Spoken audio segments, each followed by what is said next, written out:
welcome back once again, ladies and gentlemen, to the StarCraft 2 World Championship Series here in Montreal, Canada. And we are getting into our next series in just a moment. It is beautiful out here. This city is great. Canada has been so nice. I hope you're all having a great day wherever you are in this great, big old wide world. I'm Nathanius, your host for this weekend's festivities, joined by Zombie Grub and Fear Dragon, to my fellow NA commentators extraordinaire. Fear Dragon, how are you doing? How are you today? I'm doing quite wonderful. I mean, we already had a pretty awesome start for today. We start off with Jon Snow making Cyril bleed a little bit before getting absolutely slaughtered in the following games. But it was still a fun start. We've had some pretty good StarCraft today. And this next series I'm really looking forward to. All right, Zombie Grub, what's your highlight so far today? Definitely that last series was quite a, no, actually. It's actually watching Scarlet. Okay. In the green room was quite a nail biter, so that was most exciting. It's a weird match as we're just about halfway through our round of 16, almost there, but we've got a Protoss versus Protoss to get through. A couple of interesting stories clashing here as ShoWTimE has been someone we've been talking about as we look at this bracket. The winner's going to go up against Lambo. It's going to be a PVZ. We're getting to the other side of that bracket very soon, but like I was saying, I was getting ready to go and talk about my famous discussion about ShoWTimE. Not only is he a great StarCraft player and he's incredibly handsome, but he's been practicing in Korea, which can do good things for both your StarCraft skills and your looks. Yeah, he's been looking really, really good from that. And of course, he's sitting third in the WCS point standing, so this match is not for him about, trying to get to BlizzCon or anything. Yeah. He's already pretty much locked in at this point. But it's still going to be a really big thing because ShoWTimE got really close to winning one of those big WCS circuit championships at the beginning of the year with Leipzig. And this would be another chance for him to get up to second place or maybe even a first. That is his story, you know, like he was on top of almost on top of the world at the beginning of the year, almost. Crucero was, but he was almost, and then just didn't have the greatest performances. Is actually, I don't think he's actually really ever gone to a main event because of Challenger, so it's always a little wonky. Like, how is he going to do? So it is his story. Is like I want to actually get that victory. But DNS's story is he's finally performing beyond like groups in these WCSs, and if this is his time, then I think that a PvP with ShoWTimE, who we had a little bit of back and forth with in Austin, that's the moment where he could advance on to the round of 8. It's a cool balance then between ShoWTimE, the player who's trying to show off the practice and everything that he's put in the time to reassert himself as a top foreign player, and then DNS, the rising star, as it were, for this match. A win here would be nothing short of insane for him because of all the hype, the momentum that ShoWTimE has, and just it's the last tournament of the year. You really want to try to make that splash, end your year with a bang. Yeah.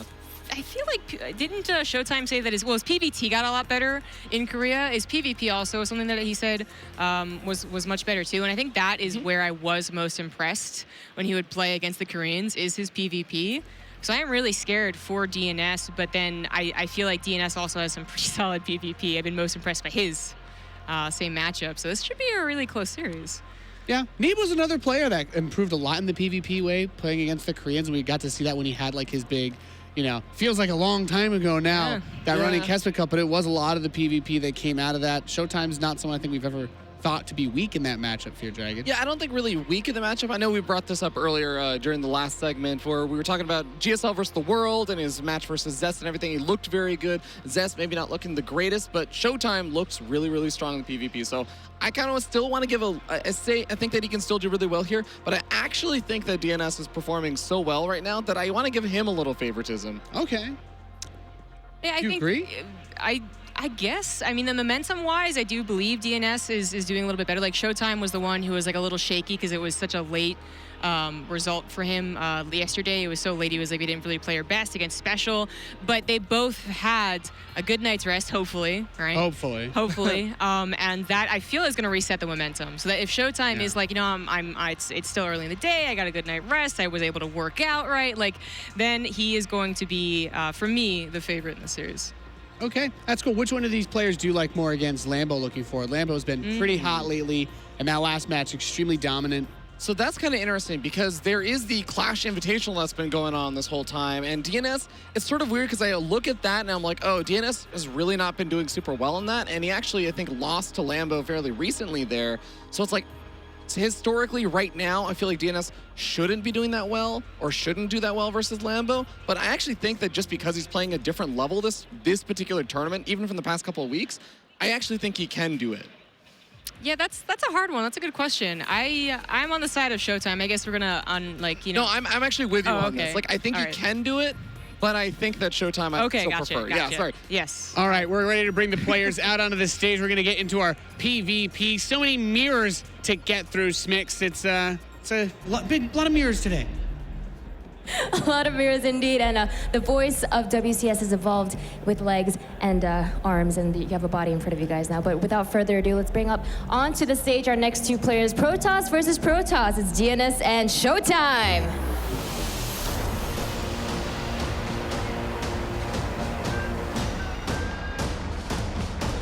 That's right. Another match to get into our PvP here, and we did hear your cries in the crowd and online. We got the lights back on the stage for you guys. The darkness, you know, there's a little bit to that. Some sort of a thematic thing maybe you get out of ZVZ. But Protoss has a lot of lasers, so you should definitely be able to see when they're around. They're the opposite of no lights. I think it's pretty lit. Unless you've got DTs, then it's not that lit. Or it's Darkness Sanctuary. Well, you know, even their sights, actually, I've always wondered about this. Their sights also get cloaked, but they are also very, very bright beaming lasers, basically. Their sights? I want scythe? Oh, the scythe. The scythe. Gotcha. They're warp blades. They're warp blades. Oh, okay. Well, they have like warp blade sights too, and then they have like the piercing dagger ones. I live in a Right. reality where they never added a scythe version of a DT, so I'm just gonna say warp blades. Tassadar skin. Exactly. Oh, sorry, Zeratul. Yeah. Yeah, the new war chest one. That's my favorite. That's my favorite DT skin. It's a good You look. only get the blades on the arms. That's good. But that's just how we start our PvP analysis over here, ladies and gentlemen. So we've got just a little bit more time before we get into this match. Is there anything map-wise that you guys have seen in terms of people that have been doing what they've been doing in the online since the season started? Does PvP have any quirks on this map pool? I mean, there is still, it's always worth bringing up, even though I still feel like it's kind of fallen off a little bit, but the cannon rushes on Lost and Found are still very much a thing. Yeah. That can happen. Fracture is a very short distance map, so sometimes you do see some kind of weird stuff with like early gateway aggression. I think I've seen that a little bit there, but I haven't noticed too much yet. Yeah, I feel like, so first of all, PvP is kind of like the last matchup that seems to really be able to evolve. But All right. Thank you guys very much. We have to get into the game. The players are already going, so we're going to head into it. It's time for DnS versus ShoWTimE. Thank you, Nathanius, and those chatty Cathies at the analyst desk. We've got the game already underway as these two players are eager to determine who will move on to the round of 8 and get deeper into this WCS Montreal. On the lower right-hand side from France, it's the Protoss player, DnS. He's had an absolutely great run so far. I really didn't see it coming, but it's awesome to see him play this well. Let's see if he can continue it in the round of 16, which has been a struggle for him. Perhaps not for this man, as he's made it to many finals over the years. Hailing from Germany, it is ShoWTimE. The Wall himself comes into this saying that in Korea, he feels like he leveled up his PvT and PvP specifically. He was saying is going to be a bit of a challenge because outside of Korea, there's a lot of those Zerg players doing very well, but we'll have to see if his PvP serves him well here against DnS, who's finally getting some decent results. Of course, we had the chance to see a little bit of that PvP of ShoWTimE just a couple weeks ago when we had GSL versus the World.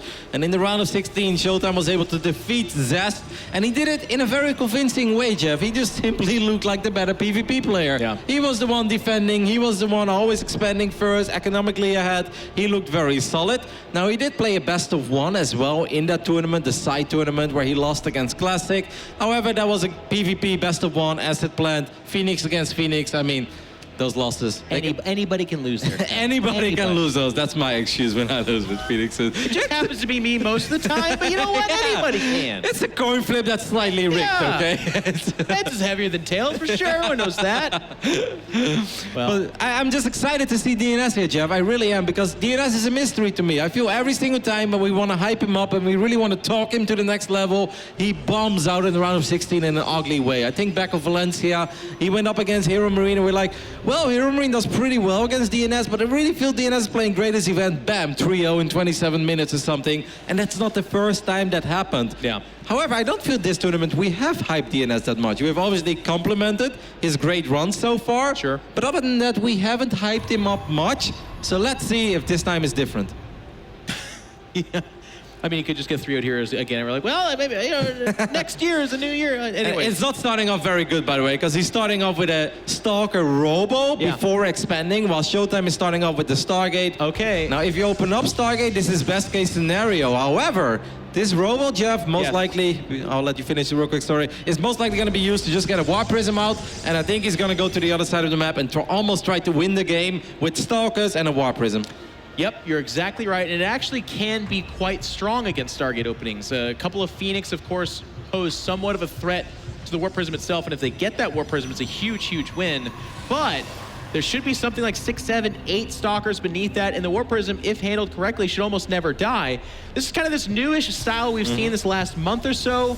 It's very strong against a number of openings. And I don't disagree with you necessarily that the Stargate is bad. It just becomes the reactions of ShoWTimE have to be very, very sharp. Defending the natural and trying to guard down here, not really possible. Nope, and it's going to be hard for ShoWTimE to scout this as well, even though he does have a hallucination heading to the other side of the map. Now he's going to spot the Robo, and he should be able to spot all 3 gateways, exactly. So at this point, ShoWTimE knows exactly what he's facing.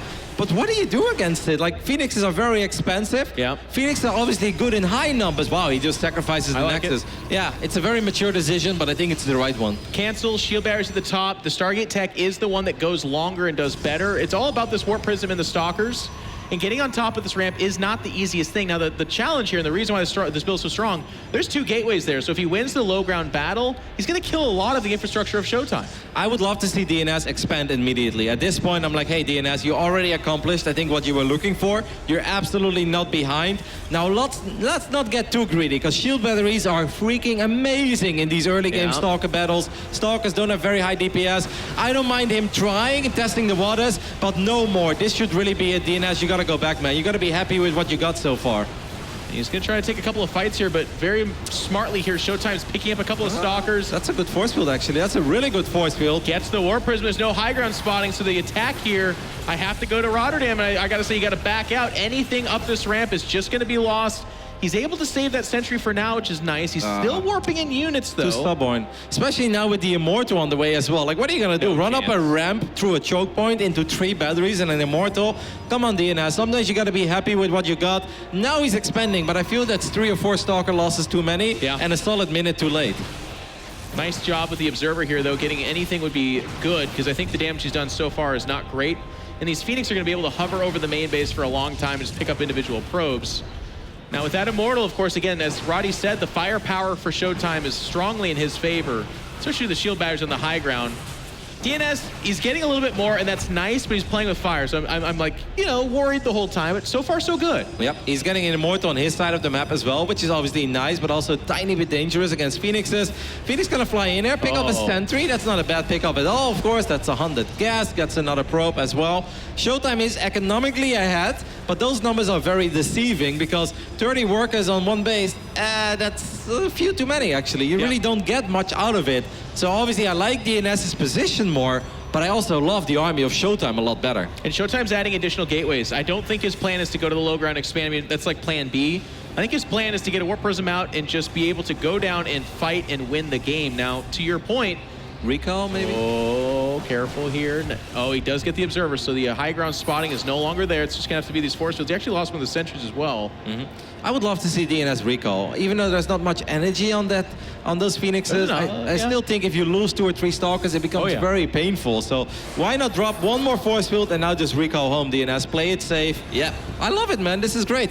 I still feel he could have expanded a tiny bit earlier, but then I'm just nitpicking. I like the way he's playing this so far. Now, ShoWTimE has the option. He could actually still just drop the Nexus, and I think he is doing that. So, yeah, he front-loads a lot of gateways. He is up workers, but as Roddy pointed out, they don't do that much off the one base. But to that point, DnS is only on 24 on quote-unquote 2 bases, which is not nearly enough to even get saturation going on the other side. Okay, well, that was a very ambitious warp in, and obviously that adapt will not accomplish anything. Now, the army of DnS has grown a lot stronger over the last minute in this game because he went from 0 Immortals to 2, almost 3 at this point. I think ShoWTimE still only has 2 Phoenixes, right? I think he maybe lost a Phoenix. Is that possible? Yeah, I believe so. And 2 Phoenixes really don't do that much. Yeah, sure, they're annoying. They pick off a couple of probes, but that's gonna be it. DnS still behind economically, but now I like his army, and obviously he has potential. This, however, is a very good move by ShoWTimE. Fantastic. There's no Blink, there's no Stargate, so these Immortals are going to be so powerful. The Stalkers that show up aren't that much of a threat either. It's got to be almost the full army. Now, ShoWTimE's playing this pretty cagey. Yeah, this is actually, really you got to good. be really careful here. But he got so many probes. He's gonna get out. He's gonna get out. Is he, though? Yes, he is. He shouldn't have. There was a little bit of missed micro. Unfortunately, No, he it does was- get out. That was all he could have ever gotten, Jeff. Let me hype it up, damn it.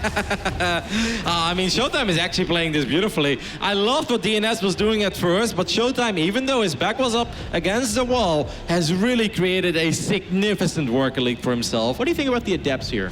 That upgrade. I think that puts him on the clock, but I don't hate it against the army that DnS is working with. Right. I don't hate it at all. Yeah, I guess it's because like the things that would really shut down Adepts would be like Disruptors or I guess Colossus or something crazy like Archons, that. but massive armies. He's so far away from that. Exactly, and especially because DnS is very low on eco, I actually think an overwhelming amount of adepts can work incredibly good here for ShoWTimE. And I think ShoWTimE is going to be very pleased to see that Prism. He's like, huh, you want to attack me? That's funny, because I was actually planning to attack you. But if you want to do it on my side of the map, Yeah. we can obviously do that. And here he comes. Actually, ShoWTimE's not even going to let him decide whether or not which side of the map we'll be fighting on. 4 gateways about to finish. Oh, DnS is completely in the dark, man. He has He's no moving idea. out, and I think it's spotted too. So this engagement is going to be rough for DnS. He's going to pull back here. Lift the Warp Immortal. Prism way out of position. Yeah, that's exactly what he does. Phoenix is very exposed, so DnS is going to save his Immortal at first. The only thing is, though, the adept count is not that high yet. ShoWTimE Yeah. needs a massive warp in. All the gates have finished up. It almost felt that ShoWTimE moved out too early, because he didn't have the adept count yet. Well, I still think his composition's pretty darn good, though. And like DnS is only going to be warping in Stalkers and Sentries. With those 3 Immortals, the army count, if you can get enough Adepts and you jump on top of this, that soft underbelly of Sentries just does nothing for you. That is true, but if DnS can force field the Immortals out, I feel there is some potential as well. I'd love to see DnS drop force fields the moment that the Shade actually finishes up. DnS is catching up in the work account. He was 16 behind at one point. Now it's only 3 or 4. So I think he's doing a good job in surviving a scary phase of the game, and he's even dropping a Robo Bay. I do like the Robo Bay. It's a little bit of a long shot right now because this fight is so savage, but... Oh, is that... Okay, I was looking like it might finish. But if he can get some Disruptors out, that'll tilt the army composition's in his favor by a lot, I think. Keep in mind, ShoWTimE, no gas is back at his natural. Nope. He's really committed to this. Yeah, he wants to fight, and now he does have that adept count to go for it. If I'm DnS, I drop force fields here. He needs to drop force fields here. That's exactly what he does. Force field out all the Might not be Immortals. There goes the Adepts. They finish on top of this. The Immortals are fighting against them. The Immortals getting ferried over to the other side of those force fields as well. The DPS behind those force fields not very low, and the Adepts are going to win the day right now as the Immortals do fall, and GG is called. A little bit of a silly pause, but it is what it is, and ShoWTimE's going to take the fight that he wanted off the back of that gasless natural and the decisive decision to make the fight happen where he wanted to happen. Very fun first game of the series, where I think both players had their moments where they shined a little bit, but I love the way that ShoWTimE was up on the ropes, but he really made all the correct plays. He got so many workers with those couple Phoenixes that he had, then that Immortal drop as well, and I think the Adept follow-up there is very smart, and I think the perhaps best move of the game there was in the very end, where the force fields were good of DnS, but ShoWTimE was like, yeah, Warp Prism, puts his Immortals on the other side of the force fields, and the Immortals of DnS, obviously the barriers were already activated, so they had no more protection, and then those 2 Immortals of ShoWTimE, 50 damage a shot, yes please, like you take them out very, very quickly. Yeah, the whole idea behind DnS's army is it wants to force field you back and then use the range of the Stalkers, Immortals, and Sentries to try and pick off the lesser targets, but when those Adepts jump on top of them, it kind of nullifies a big part of what that army's trying to do. And that was a really nice call by ShoWTimE. It was very decisive, like you said. It was kind of a cool thing to see in that first game, because at this level, if you waffle, if you make some weird choices, that can cost you. But each decision ShoWTimE made was the correct one.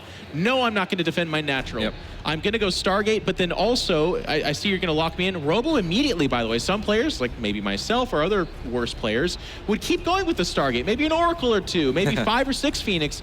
And I feel like if he had done those kind of things, it makes the game go scarier because DnS has a longer natural and can maybe get a bigger army going. No, it was a very fun game, a very tactical game. game 1 to start this series off with. Now, as you guys can see in the ticket, these guys have a little bit of experience with each other. This year, they have only played against each other once. ShoWTimE was able to win that one. Last year, they played against each other 5 times. ShoWTimE won 3 out of 5, but that obviously means that DnS is holding his own and is always picking up maps here and there as well. But that was a strong showing, I'd say, of both. But ShoWTimE just maybe a little more clean in the most decisive moments of the game. Yep, just game number 1 of this best of 5, though. And, you know, I agree with you exactly that ShoWTimE was a little bit more clean, but it's not like DnS fell over himself and made some terrible choices. A nice first game here. As we head into the second map, we are underway in this Protoss versus Protoss in the round of 16. One of the best Germans and one of the best French players heading into that map now. In the top left-hand side from France, it's the blue Protoss, DnS.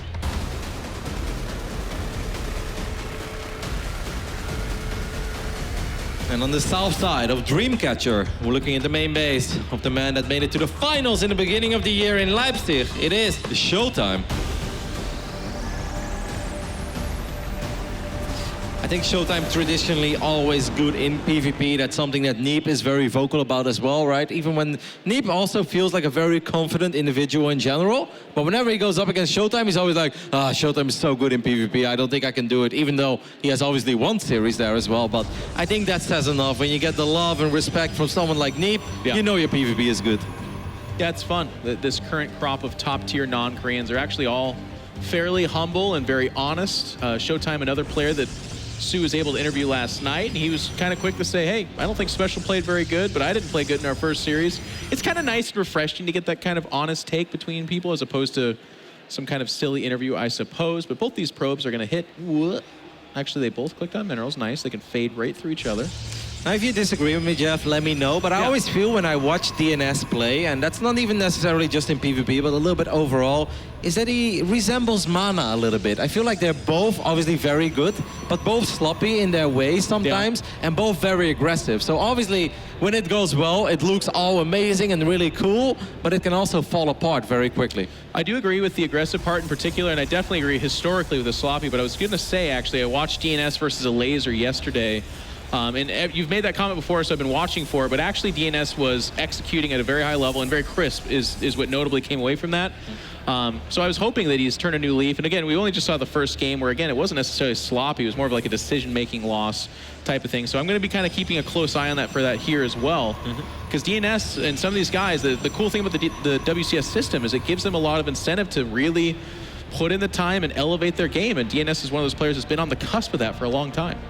Now, ShoWTimE is opening up with the Adepts here, which is something that you don't see super often. It's more than just 2 Adepts, by the way, and often when it's 4 Adepts, it can go even into 6 or 8 Adepts, where they just try to shade everything into a mineral line and then maybe show up with Oracles or just Phoenixes as well. At the end of the day, the mission of those units is to take down as many probes as possible. Oh, geez. Nice little probe scout here. Yeah, definitely spots the last second of it. It's even going to pull them back here. Wow. Now, to your point, ShoWTimE's been training in Korea for about a month or so.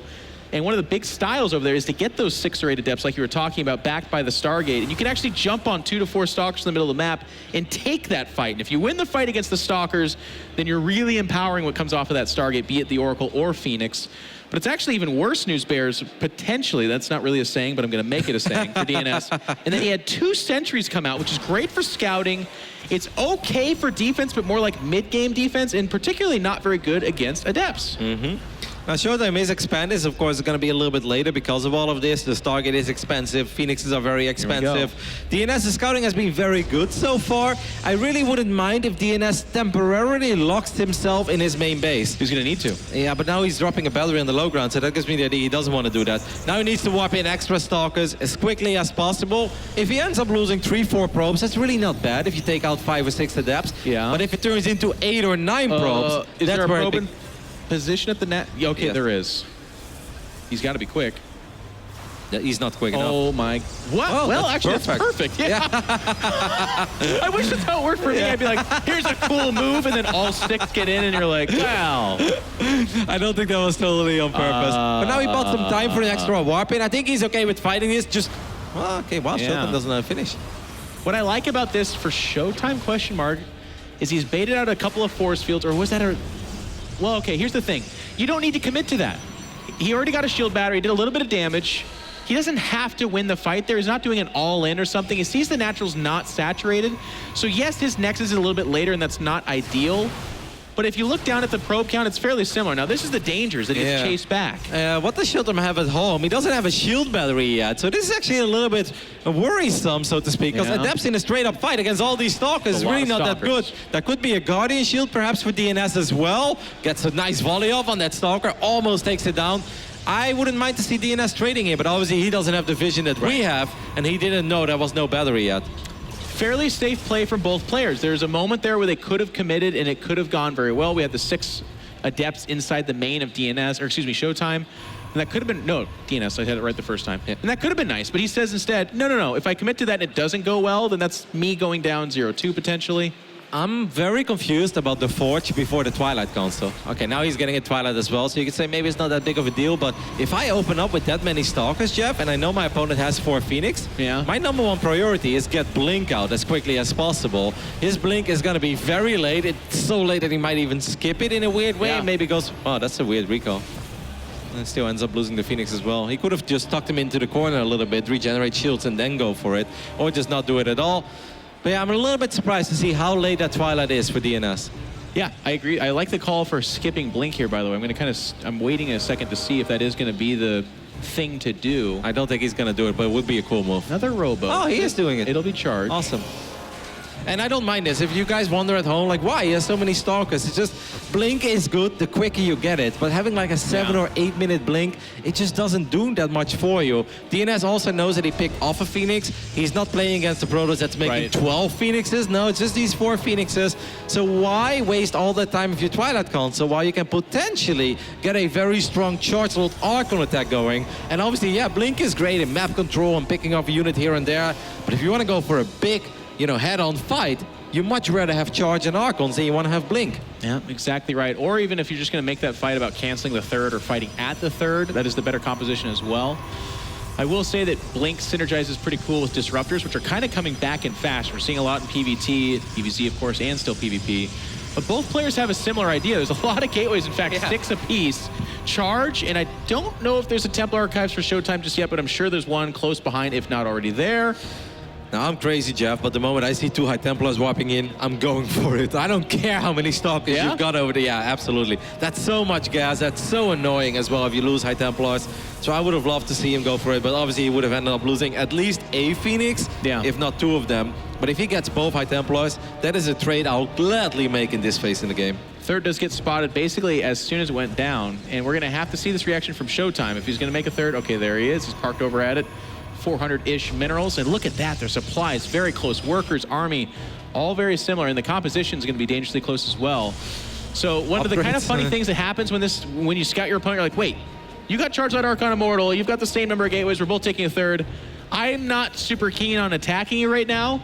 So there's usually some kind of next layer tech that happens. That's where like Disruptors or going straight to Stargate can occur. Yeah, but this is DnS. He loves to attack. Yeah, he might just attack anyways. DnS loves to attack, and I think he's going to go for it. These Phoenixes are gathering up a lot of energy, by the way. Now, 4 Phoenixes is not that scary if you're just defending against them. But if you're moving out and 4 Phoenixes have all 100+ energy, that becomes very painful. That's almost an entire mineral line that's going to be gone. I mean, the Observer is showing it to us as well. That's easily... you're looking at 12, 13 probes that could go down if he goes into the main base. I was going to laugh if they just fly over that and die. They could also get feedback. Feedback, yeah, that would be sick. He walked into High Templars. I don't know where. Can we take a look at that? Immediately an Archon, though, I think. If I'm ShoWTimE right now, I go for the probes. He is moving out. You're right. Yeah, it's DnS. He loves to attack. He just loves to attack. They're both attacking. Both these guys are like, let's make this exciting, okay? So the army of ShoWTimE shows up first. And DnS like, what? He's in a tough spot. He's going to recall back. If the Nexus dies, it gets canceled. Oh, my goodness. And it just gets canceled as the warp-in now is slow. Oh, my goodness, and these units die for free. You don't get that energy back, by the way, so the army's stuck out in the middle of the map for DnS. And there you go with all the death probes. That's going to be a lot of death probes. He's going to end up losing 14, 15 probes in total after losing a couple of probes. ShoWTimE recalled back, by the way. Yeah, and I don't mind this at all. I mean, this is so many workers is going down. He could have got a few more, but ShoWTimE right now is like, you know what? My position is so good. I'm going to bring the Phoenixes home. If I defend, I win the game. Yep. That's how ShoWTimE is reading this. It's coming down to this fight right here. Army composition is very similar. Here comes DnS. Maybe the Phoenixes He's can get the his third. He's Prism? lost a bunch of probes. He has to win this fight in the, win the game. War Prism low in health. He's not reacting very fast. It's get shot down. There's going to be no reinforcements. And DnS is kind of floundering here in the middle. It's giving more time to ShoWTimE. It's so scary to It's attack not without good, a Prism, Kevin. though. It's so scary. Like, now DnS knows he can't really reinforce his army easily anymore. And ShoWTimE knows that his economy is better, so every second that goes by is a good one. However, these Zealots are starting to do real damage, so this is it. ShoWTimE just needs to defend, and then will most likely win the game. He's going to jump on top of this. His own War Prism might bring back some of the wounded units, but the left flank has collapsed and the top flank is gone. DnS is surrounded and now routed. Wow. G is called out as ShoWTimE takes the second game, 2-0. That was crazy because it really felt so even across the board. It really was no real lead for ShoWTimE, but DnS, as eager as he is to always attack, had no idea that ShoWTimE was actually attacking him, was obviously surprised, went for the recall, was a tiny bit too late, and then to make things even worse, obviously the pylon near the Nexus gives you fast warp-ins until you lose the Nexus. Then your fast warp-in becomes a slow warp-in, so he ends up losing 3-4 Zealots as well. On top of that, ends up losing 10 probes in the main base against the Phoenixes. And then, once again, a beautiful move by ShoWTimE. He's like, you know what? I'm going to bring the Phoenixes home. I could kill a few more probes, but what I should probably do is try to pick up the Prism, because then all I have to do is defend, and I'll win the game. Man, ShoWTimE is playing good. He's playing very good. He didn't just bring back the Phoenix, by the way. He recalled his whole army instantly, which is also a really brilliant move. Could he have gone into the natural and base trade? Yes, but the game gets weird then, right? Like, there was no Dark Shrine, but let's say you lose your 1 or 2 observers, and all of a sudden 6 DTs win a game that you never, ever should have lost. Instead, he says, no, let's go back home. I'm going to have a at least as big army, if not bigger. Between the damage of killing the third and what the Phoenix did in the main, I'm going to be ahead, especially over time. And the cream on the cake there, which is not a saying at all, again.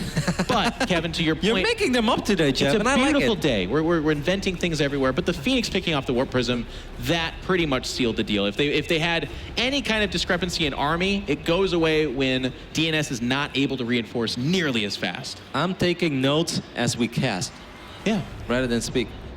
Well, yeah, exactly. We'll create all of them. Some people will be like, you know what? It's so beautiful, it works. You know what's awesome? Once again, that ShoWTimE moved out. Like, I thought that was such a crazy move because there was really no need for him to move out. He's the one who had more map vision. He is the one who had more map control. And you know that DnS is eager to attack in general. But ShoWTimE just knowing that DnS had no vision of that army that moved to the top side of the map. And that really settled everything up in a very beautiful manner for this man, who once again, his PvP is looking mighty fine. Not bad. Well, on the top right-hand side, this guy needing your support, it's the blue Protoss, DnS. And round of 16 seems to be a real hurdle for him to take. Now, he's not down and out yet, and he's not playing bad. It's just that this man is playing better in the left bottom side. It is our German Protoss, ShoWTimE. One of the things I really liked about ShoWTimE's decision, by the way, to move out is he doesn't go down the middle of the map. He's not looking for an army versus army fight. He's specifically looking for a snipe on that third. And even if DnS's army was parked between the third and natural, it's a very good scenario where he doesn't get there in time, loses a third, ShoWTimE recalls back. Sure, he loses some army, but then he says, hey, DnS, you got to walk across the entire map against a Protoss that's up a base now with Phoenix inside your main, and I could probably win that fight too. Like, it's a very safe and good move. Obviously, he got everything he wanted. It ended up being an amazing move, but it's just good. It really felt that in a span of a minute and a half, ShoWTimE made 5 game-winning decisions, and that's really good, Not a by the bad way. decision there. It's like, you know what? I'll make some great stuff. Yeah, he just did everything right. And it's awesome to see ShoWTimE once again just showing us that his PvP is top-notch, and he's shown us before, even against some of the Korean Protosses, that he's really able to hold his own. Well, we're going to need some magic from DnS. He's not been far off. Of course, the score is 2-0 in favor of ShoWTimE, so it does look like a bit of a bop, but he's playing pretty well. He's just facing a ShoWTimE that's coming off of a Korean training session that spanned a month or two and is making these really, like, tournament-winning decisions and execution. And it's tough when you face a player playing at that level that's been good for a long time like ShoWTimE. It's very tough. Of course, the winner of this series will move on in the bracket to go up against Lambo tomorrow in the quarterfinals. I would love to see an all-German quarterfinal. That would be very, very cool, especially because I think Lambo is very confident in that matchup, but traditionally everyone always looks at ShoWTimE as the best player from Germany. So for me, those matchups are always a little extra fun. For them too, I think Lambo's been pushing at that boundary for a while, wanting to break into the top. He had a great performance at Austin. Since then, it's not like he's cooled off or disappeared. He's had good performances, but not a top 4 just yet. So it'd be cool to see that. Anyways, getting into this game here, it is going to be Stargate, but it's flipped around this time. It's ShoWTimE with the Robo and Stargate coming out of DnS. And ShoWTimE most likely going 3-gate, Warp Prism Robo, right? So this is a reverse of game number 1 that we saw on Asset Plant, guys. Robos at this time very often are just that. Again, because before this, it used to be if you had a Stargate against a Robo, the Robo is more the defensive tech, and you were in trouble. You were taking Phoenix in the face, or it could be an Oracle or even Void Rays. But in this case, it's going to be aggressive. DnS is expanding just like ShoWTimE was on Asset Plant, and will most likely have to make... Ooh, he's going for an Oracle. Okay, that obviously changes things a little bit here. ShoWTimE spots that army. Did you see that probe in the middle of the map? I love it. He saw those units marking down. So he's going to put his 4 Stalkers on top of the ramp. Now DnS is worried about it, but he's still going to eat a big Stalker volley to the face, and his units take a lot of damage immediately. And as long as he walls off against those Adepts shading forward, he should be completely fine. He does just that. Now, importantly, DnS scouts that there's no expansion. So his Nexus he knows now, is way ahead, of course, but he has to plan for aggression. Yeah, he makes the same call as ShoWTimE did, and I think he's going to be forced to cancel this one as well, as that Warp Prism is already on the way. It's good to see ShoWTimE walling off. I'm sure that we all think back of Haas versus ShoWTimE Game 5 of Dreamcatcher every now and then. ShoWTimE is like, yeah, that happened once, and that's never going to happen again. Now here comes that Oracle. If it's a naked mineral, this could be huge problems for ShoWTimE. Shield battery. Oh, he's actually even just got the Stalkers in there as the shield battery is finishing up. But then the Oracle is still accomplishing something, right? Because obviously it forced out a defensive warp in, and that's something you don't want when you're making this build as ShoWTimE. You want to be aggressive on the other side of the map. Yes, I guess the only like hesitation I have is you're weighing that against what an Oracle can do when you don't defensive warp in. It just ends the game, right? So I don't mind. I mean, it's a must-do, and like you said, it is accomplishing something, but it was in the face of just winning right now, and DnS is going to default back. There's no sentry here yet for DnS. ShoWTimE, so bold. Well, I mean, he has the Warp Prism, I guess he can just pull back. Yeah, that's He's going to get a couple of pylons, though. They're at the front. Yep, DnS's Stalker positioning really wasn't that sweet, right? He was not actually able to fire at those units that were going up that ramp. Now he's making a Void Ray, and I'm never a fan of Void Rays, Jeff. Now let's see if the 2 Oracles on the other side of the map, he's going to suicide these Oracles into the mineral line, and he's looking for a lot of damage here. This is not a 3 or 4 probe scenario. No, he wants 7, 8 or more. And he's winning the fight over at the ramp as well. He shows up, he's going to get a lot of damage, and like you said, I actually would have liked the suicide call, but keep your eye on this fight over here. There's a Stalker count growing despite not having shield batteries on their side.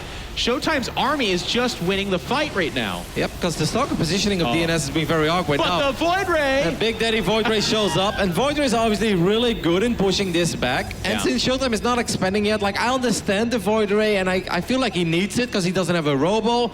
But in general, I just don't like Void Rays in this matchup because they have very little micro potential. They're slow, clunky units that just sit there in the air waiting to get picked off. He actually wants probably more shield batteries. Oracles dive back in, by the way, get 2 more probes and are not dying. I actually, you know what I kind of like about not suiciding here is that they're not getting as much damage in, but they're keeping the 4 Stalkers at home. I'm surprised that ShoWTimE is not okay with expanding what DnS was on the Asset Plant. I know DnS lost that game. I mean, ShoWTimE just feels like he can win the game here. Obviously, the batteries are starting to run low on energy, but now it's 2 Void Rays. And with Void Ray number 3 on the way, even ShoWTimE has to admit that this is probably not going to last forever. Well, he ends up a great Warp Prism microbiology pulling this all back, and now Stasis wards going to make this really, really problematic. And as you said, ShoWTimE is still not expanding, by the way. He's really leaning into this attack.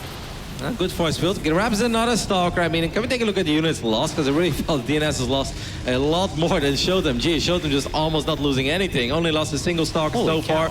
But it's still going to be very hard to pick off Void Rays near shield batteries, especially if they activate Prismatic Alignment, which is what they did right now. I think a little bit sloppy there by DnS to activate it for all 3. I think in general, doing it for 1 Void Ray at a time is fine because they do insane damage. Yeah, I don't disagree with you. These Oracles staying alive, by the way, a pretty big deal. Both players have been mining off that single base for a while, so saturation getting a little bit scarce. They're going to show back up and get some more kills. And he is going to keep them alive. Yeah, it's good. And as time goes on, I'm actually liking that call, by the way. I did not disagree with you about the suicide, because you'll get 9 or 10 killed. Yeah. But in this case, by them staying alive in this kind of scrappy one base versus one base scenario, they just do so much for him over time. Whoa, no way. I love it. What is he going to do? Snipe the Nexus? But he hasn't picked off the Observer, so this is actually kind of scary. Yeah, because if ShoWTimE picks up on this, then well, he absolutely has. It's a lot of shield batteries, though. It's so hard to kill Stalkers. But he technically has the Stalker count to maybe one-shot them, but it's really hard to go up that ramp. What a crazy game we're watching here, Jeff. This is very weird. It is very weird. I do give the edge to ShoWTimE, though, especially with spotting that he can actually recall back. He can, but also he can recall the Void Rays as well. I think he's just going to try to snipe the Nexus and then recall the Void Rays. I assume that DnS has energy. He's going to use a couple Stasis Traps there as well. And he gets the cancel. Is he going to recall the Void Rays? Yep, good call. That's a really cool play, man. He's going to come back with this. ShoWTimE is going to try. Wow. I mean, he can't go up that ramp. Like you said, there's too many shield barriers. Now with a 4 Void Rays back at home, I have to believe he's going to try to bust down this ramp, right? In a weird way, I kind of like it for DnS now, even though I still think his army is so awkward. Like, you just don't see that very often at this level. But obviously, ShoWTimE doesn't have Blink, and if the Void Ray count gets even higher, I mean, how do you fight this? Like, this is actually very difficult to micro against if you're ShoWTimE. Also, what do you think about the choice, Roddy, to go with a Depths? He's going for the Glaive upgrade. I mean, obviously, it's kind of that weird thing where you don't invest into Blink for Void Rays. That's kind of a weird call. But at the same time, if the Void Rays can't be touched by the Stalkers, they're just going to win the fight. I have very mixed opinions about it. Like, I understand it for the ground fight, but if you can never kill these Void Rays, you can actually get in a scenario where the Void Rays cleaning up your Stalkers, and you will never have enough anti-air to actually kill those Void Rays. I agree. And I feel like it gives the initiative to DnS. Like, he's not making more Void Rays, as we can see here. But if he was, then that would be a growing problem, obviously, until you get Archons out. I think I would have preferred Blink here, considering the fact that ShoWTimE doesn't have 6, 7, or 8 Stalkers. ShoWTimE has 17 Stalkers on the map. Right. If you have 17 Stalkers, I feel you kind of need Blink, because you can obviously split off 4 Stalkers on the other side of the map and start picking up as well. He's going to have very little micro potential against these Void Rays. He can't take this fight, though. He's got no Warp Prism. I'm very confused about DnS. He's actually pushing forward to the natural. If he activates Prismatic Alignment, gotta recall back here. The adapts are going to be very painful. 2 adapts can pick up workers so quickly, especially, of course, with Resonating Glaives. This is a great play by ShoWTimE, and DnS is just walking. He's walking home. I don't think he has a recall. The Void Rays, they just got recalled a little while ago. I think it's close, but that might have just cost him the entire series, that choice. And honestly, that's the kind of choice that can cost you against a player like ShoWTimE. He had no Warp Prism. There's no pylon out there that I can see. Is that one below the 3rd? Yes, that's a DnS pylon. All right, so he could reinforce. Oh, no, that's the Oracles. I don't think he can reinforce out there, which makes that choice really weird for me. He's looking for the Prism, but I think the Prism has been recalled. What a great move by ShoWTimE. Yeah. With just 2 adapts and a Prism, he just picked off 13 probes. That's insane in this phase in the game with such a low eco PvP as well. Well done by ShoWTimE. Gutsy, too. I mean, if that army does have a recall back, if he's able to pick that off, it's a huge problem. And ShoWTimE's like, you know what you do when you get ahead, by the way? You go Dark Shrine. Why not? I mean, if these Oracles... There's no observers. No, there's no Robo, and he knows that. Yeah, he's just been really stubborn about that. Yep, he's going to put it there as well. Of course, 2 Oracles can still detect. But yeah, that's not a bad move at all. The Oracles have to be very careful. ShoWTimE knows if he gets the Oracles here, that's all the detection that DnS has. That's Oracle number 1. The second one will get out, but that's still a massive pickoff. It's at least less energy available for detection at all. All of a sudden, the Dark Templar become game-ending choices here.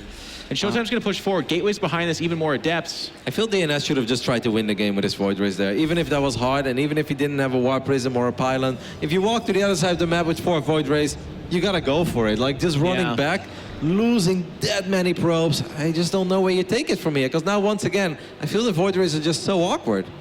And this Observer is just like, hey, ShoWTimE, I think you're going to the round of 8, my friend. He's got no detection in here. We know he has the 1 Oracle, and it might actually not be alive. Oh my goodness, that's the only detection for DnS. It gets picked off, and now Dark Templars are getting warped in. DnS has no idea. Yes, there is a stasis trap or 2, but these DTs are going to be the icing on the cake for ShoWTimE, as he will most likely. Okay, now he knows, but yeah, I mean, not much you can do. They're inside the main base. They're going to depower these gateways. GG's called out, and DnS gets swept as ShoWTimE shows up in top form. A very clinical 3-0 for him as he's going to make his way to the round of 8. A very fun PvP series that really was not as one-sided, I think, as the score was suggesting. But ShoWTimE did look overall as the better PvP player. Really shown us some great things, made great decisions while he was under a lot of pressure. I really enjoyed it. I thought it was a beautiful 101 PvP clinic by Dr. Professor Dimauer, ShoWTimE. Absolutely. He made the brainy choices. He executed. He microed really well. Fantastic play by him. And I believe he's now joined on stage by Smix. Thank you very much in control, and congratulations, ShoWTimE. This is your 4th quarterfinal already this year, and last night when I talked to you, I know it was a long day. You said you were tired and feeling a little bit out of it, but today you seem refreshed. This seemed like a really clean series for you, so how is it from your perspective? To be honest, it's quite the opposite. I mean, I think I played well now, but practicing like before the match, I felt very tired and I played kind of bad. So I'm happy, I guess, kind of the adrenaline going. So I was a bit worried, but yeah, I guess it worked out. I'm definitely glad that it worked out for you in the end, because from us, it was a fantastic series to watch, at least from your side. And I know that you talked about your practice in Korea, and one of the things you said improved was PvP. So can you elaborate a little bit in more detail as to what are the improvements that you saw? I think, like when I was practicing in Europe, I always had like pretty high win rates. And then I moved to Korea for a while, and it was my worst matchup. And I mean, I beat Cesta at GSL vs. the World, which was a bit of surprising for me because I was doing pretty bad. But I think Koreans, they just know, they're more decisive, I guess, in PvP because it's really important. They're very aggressive, and just playing against all the aggressive styles really helps improving in PvP. Well, you showed your PvP here, and your next matchup is going to be a PvZ, as you'll be going up against fellow countryman Lambo. I spoke to Lambo earlier today, and he said that, at least before you were in Korea, he felt pretty confident against you. So from your side, how do you feel? Because I know you said that, you know, in Korea, your PvZ practice wasn't as good as your other 2 matchups. I think Lambo is probably one of the scariest CVP players. Like I would rank him like top 3, like Laser, Lambo, Cyril. are probably like top 3 CVP in Europe. So I think what he said is true. Like before I went to Korea, he was doing pretty well against me.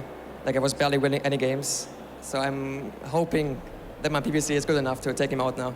All right, well, that sounds great. Thank you very much for sharing your thoughts. As always, congratulations again. I'm moving forward. Let's head back to the desk with the boys. Hey. Thank you very much, Smix. The boys and Zombie Grub. Zombie Grub, how are you feeling about this match as well? Officially the boy. I feel good about that. Thanks, Nate. This was a cool best of 5. Unfortunately, it was a 3-0. That last game was quite interesting. Yeah. I can say that much. It got weird. It did get I feel like a lot of even the first game, there was a lot of that one-base stuff coming out in the early stages of the game. The second game, you had like some really weird stuff going on with the whole recall because DnS was out of position, like losing the Warp Prism. And then even the third game, it was just kind of like a weird series, but it still felt like ShoWTimE played really well overall. I like the usage of the Void Rays in the last game. It was like a cool attempt. The base snipe was nice, but... Those Adepts, though. Yeah. Oh. Killed so much. Oh. Adepts. I think it was like 13 or something like that. Yeah. Probes picked off. Yeah, a lot of Zergs and Terrans always say like, oh, Protoss just don't know how strong Adepts can be. Like, no, it happens in PvP In too. PvP, it happens. You have an entire Really wall bad. built around not letting the Adepts in. Yeah, exactly. So, like, I don't know. like, oh, I think we Do know we the power of ever say Adepts, that? guys. The entirety of your early game is based on keeping them out. But that's a great opportunity there. ShoWTimE keeping his poise, keeping his composure. Interesting that he says he wasn't feeling that comfortable beforehand, but the adrenaline is what pushed him through. It's like a good workout for him. It's just, this is what he got. It's another day at the gym. Every time before ShoWTimE goes to play a match, you just gotta pump some iron, just get the blood flowing. He's like, I mean, you had like Jon Think about Snow it, with the yeah. broccoli. You got ShoWTimE with the weights. yeah. We're promoting Haas healthy. is just going to be eating cheese in the next series. Oh, Yeah. God. Was it Lambo with the muffin? Yes. Oh, Yeah. no, it was a Xanster. Okay, don't eat muffins if you want to win StarCraft matches. Then, Yeah, there you okay? go. Stick to some of the healthier stuff, please. We do have our bracket updated now, as that means Lambo will be playing up against ShoWTimE in our second round of 8 match tomorrow, or later on. We have, of course, our next matchup is going to be Haas versus Time. Terran versus Protoss, and this is such an interesting match because Time comes in, had a little bit of the upset action going on, getting out of his group, and Haas is a player that a lot of people still don't really give that much respect to for the way that he plays the game. He's someone that we would look at and be like, no, there's absolutely no universe he makes it to the finals again. But we would thought the same thing last time. I think the thing about Haas, and this is what I really think is the reason why he doesn't get much respect and why a lot of people sleep on him, is whenever he plays versus someone, it's so easy to write off all of his victories as someone else just made a big mistake, or they really misplayed that, or they were just like overreacting to something. But that's just what Haas does. He puts people out of their comfort zone, and almost just his reputation alone actually does that at this point, where people will make mistakes because they don't feel like they can play normal StarCraft. The StarCraft that they have been practicing for the past 8 years is actually just not the StarCraft that Haas lets them play, unless they play absolutely flawlessly perfect defense. He's just not a player that you say you'd expect every single time, and it's not because you sleep on him, it's because that's actually the truth. You look at all his performances, and that's actually what's happened, right? And some of it is because he, you know, when Cheese fails, he doesn't look that good afterwards either. When some of our other, you know, people that are competitors, when they are known for being a little bit cheesy and a little bit weird, if that fails, either they're able to recover in a much smoother way, or they just change it up for the next game, and Haas can't really do that. Yeah, that's a fair point. Every episode of When Cheese Fails, the cheeser usually looks pretty bad at the end of it. That's going to be the next match that we're going into, ladies and gentlemen. Haas versus Time. And we'll be back after just a little bit of that in a few.